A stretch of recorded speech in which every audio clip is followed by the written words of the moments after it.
जमुआ पर ये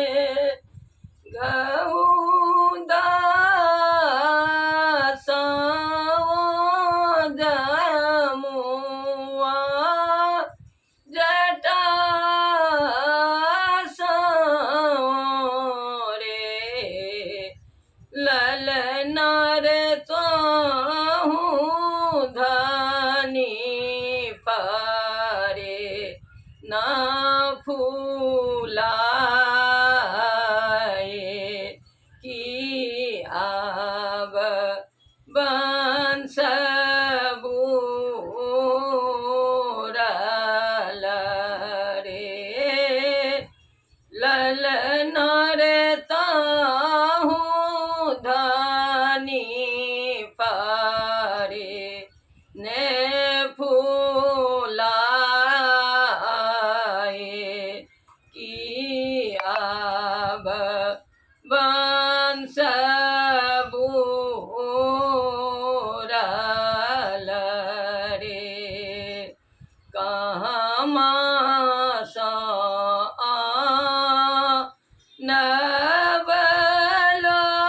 नवलोरिया की कहाँ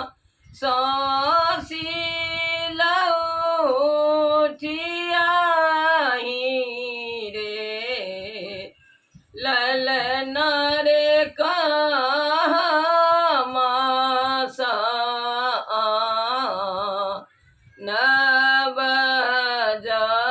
नवजरिया की रानी के पिया बरे ललना रे कहाँ मासा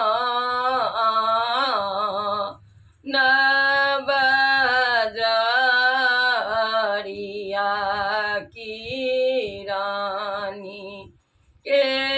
पिया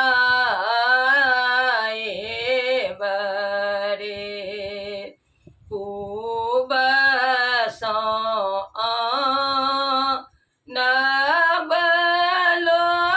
नवलोरिया की पश्चिम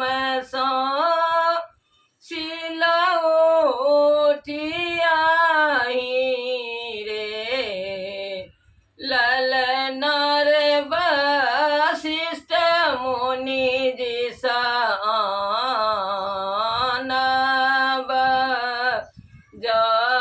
नवजरिया की रानी के पिया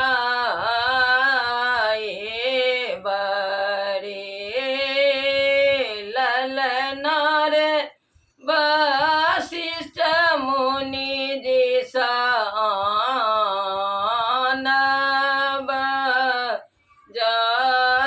नवजरिया की रानी के पिया बरे पहिने जे पिलानी कौशल्या रानी तखन के कई रानी रे ललना रे तखन ही पिलानी सुमित्रा रानी तीनों गर्भ साओ रे ललना रे तखन ही पिलानी सुमित्रा रानी तीनों गर्भ साओ रे कौशल्या के जन्म ले लखिन राम चंद्र के कई के भरत भेलखिन रे ललन रे सुमित्रा के लखन शत्रुघ्न तीनों घर सोहर रे ललन रे सुमित्रा के लखन शत्रुघ्न तीनों घर